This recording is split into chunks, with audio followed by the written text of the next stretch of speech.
My dear friend, Sonia Amrita Biblos. She is doing a presentation called Reclaiming the Sacred in Business. And I first met Sonia when I was working for Adyashanti, where she had also worked in charge of his events. And Sonia's past includes working in Silicon Valley, and actually her awakening happened when she was at Intuit. So she has the background in that world, and then she has the background in the world of non-duality.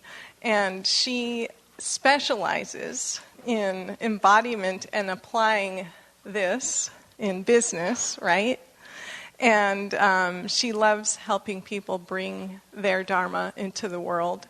She works with everyone from spiritual teachers to CEOs to people who are just deeply dedicated to their awakening embodiment process. So with no further ado, I welcome Sonia. Thank you, Maya. Thank you. Thanks, everyone, for hanging in for some of the last presentations at SAND. So I want to talk to you today about what it means to awaken at work and embody at work and reclaim the sacred in business, because if we're going to spend 40, 50, 60% of our time at work, we might as well make it a living, alive practice and embodiment for us. But I want to start with a story about how I came to be a business coach and shaman, because it was nowhere in my career plan, especially because when I was a teenager and in my early 20s, I hated business. I had a ton of judgment against business, and this was for two reasons. One was I watched my parents and I watched my friends' parents suffer in business. I watched them get stressed out. I watched them sacrifice their own values.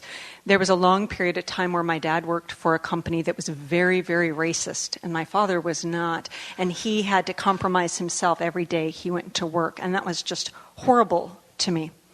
The second reason I hated business was because at that point, I was already very spiritual, even as a teenager. And I also, even though I loved all subjects in school, I loved anything creative. Art and writing and music and theater. And there was nothing about the business world I knew of at that time that honored either my spiritual values or creativity. So, of course, when I went to college, I majored in things like gender studies and performance and acting. And when I left, I was a professional actor and storyteller, among other things. And then one thing led to another, and I ended up being a temp at a corporate company. And I thought to myself, oh, this is temporary, except I got sucked in. And there was some intelligence in life that was sucking me in to the corporate world so that I think I could heal my judgments about business. And ultimately, I found my way to the tech world, to Silicon Valley. And I was working in sales operations. And there was a part of me saying, while I'm doing all of this, "You're crazy. What the hell are you doing here? This is not what you want. This is not where you belong." But I had no choice. And of course, there were gifts. I got to develop skills I wouldn't have otherwise developed. But the real teaching came when I took a 3-week sabbatical from my job. And I went on a solo retreat in silence by myself on the mountain. And it was there I had my first awakening to emptiness and oneness. And while it was not abiding, and it was the first of several awakenings to come for me, when I got back to work, I knew I was different. I could feel that I was different. But I still had a dual thinking that spirituality was separate from business, so I thought that my awakening would not have an impact on my work. And then something happened I did not expect, which was that people started treating me differently. And I had a series of people, unrelated, come up to me and tell me that they felt safer with me than they felt with anybody else in the company. And I realized later that one of the reasons this was the case was because I had stopped judging myself so much because of my awakening, so I wasn't judging them as much. And they were feeling inherently accepted. The managers and directors who I worked for, they started treating me differently, wanting to mentor me. wanting to help me be a leader in the company. And again, I'm thinking in my head, like, you guys are nuts. Like, do you know who you're talking to? But one of the things I realized is that in a culture where we're rewarded for working 50, 60, 70, 80 hours a week, I worked 4 days a week. I left at 6 every day. I won Employee of the Year. And I realized that one of the reasons I did was because I was showing up to work and just doing my job. I wasn't getting involved in the office politics or the gossip that not only erodes time, but it's candy for the ego. And my ego had finally lost its taste for that kind of candy. Finally, that intelligence in the universe that was keeping me there set me free, and I could go to work for my spiritual teacher, Adyashanti. I'm going to be honest with you that most spiritual nonprofits are incredibly dysfunctional, and this nonprofit was extraordinary. Not perfect by any means, but extraordinary for this reason. Adya and Mukti and the executive director were solving for a few things. Ask what's true, do what's true, and create systems and structures that allow us to serve the whole and allow people to realize the truth. It's very simple and it's very, very clean. And those principles guided us through a lot of different issues and problems. One night in the middle of the night, I woke up, and after working for Adya for 5 years, I heard a voice say, "It's time to leave."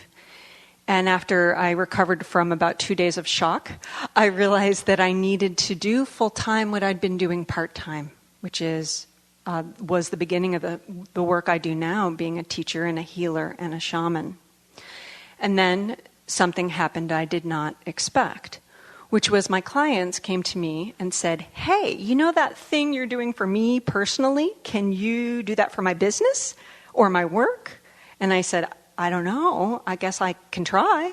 And I found that I could.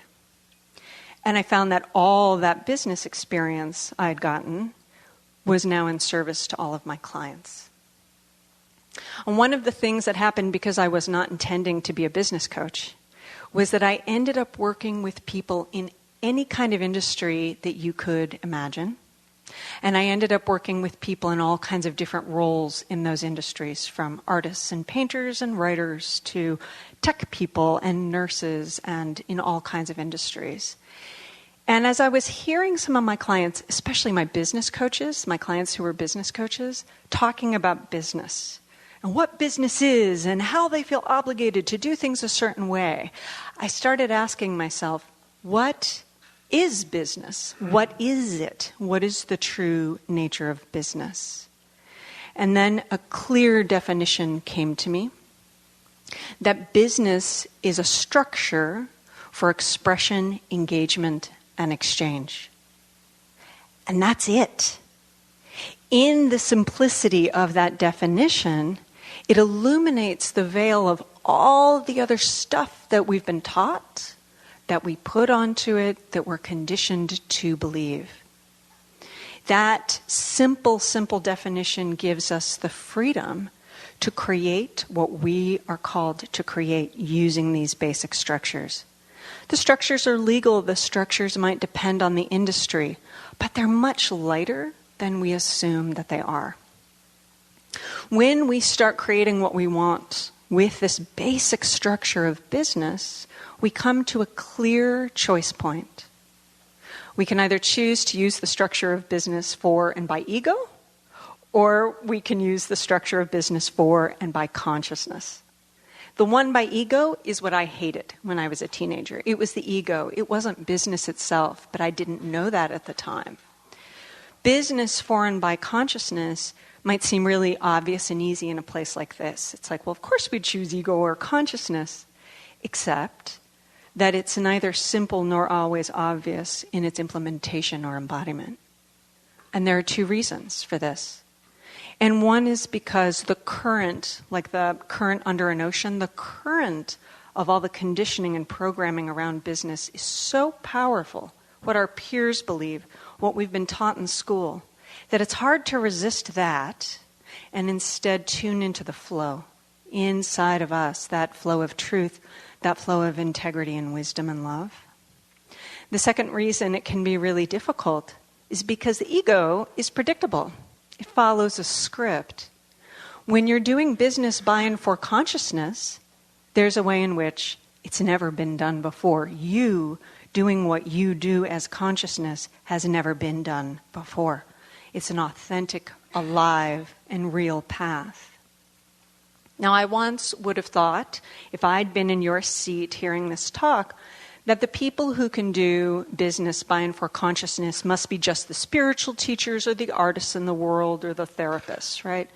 And of course, you've already heard I found that that is not true. And I found that the people who do business by and for consciousness I could divide them into two groups. And one is conscious entrepreneurs, the people who are creating new structures in an innovative way. But the other one, in some ways, is just as fascinating and innovative, but you might not notice it. And those are the secret agents of awareness. That term was given to me by my friend Maya. Secret agents of awareness work within a system. They work within a structure that already exists, or within an industry that already exists, to be the light, to embody the truth, to connect with people authentically and in a way that's real. Maybe 15 years ago, I heard Ajahn give a satsang in which he said the most awake person he'd ever met was a convenience store clerk in Hawaii, which gave me this great image of this man standing behind a cash register, beaming love and consciousness to all the people buying Doritos and slushies, right? That's a great example of a secret agent of awareness. And a lot of my clients fit into both categories of conscious entrepreneur and secret agent.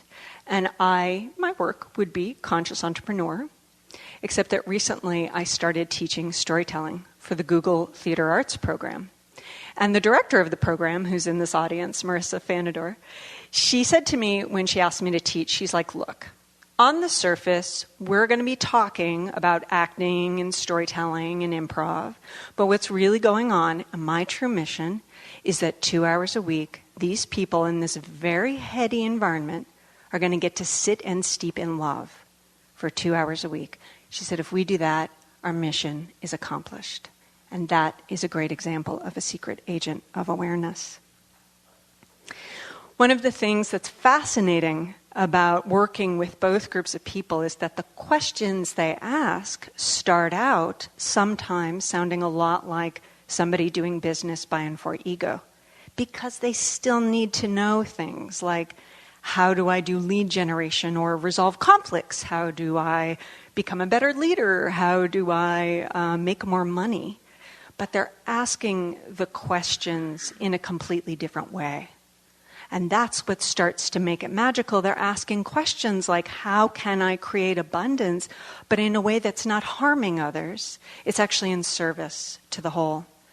How can I resolve conflicts with integrity and truth? How can I be more productive without pushing, forcing, and losing myself and staying true to myself?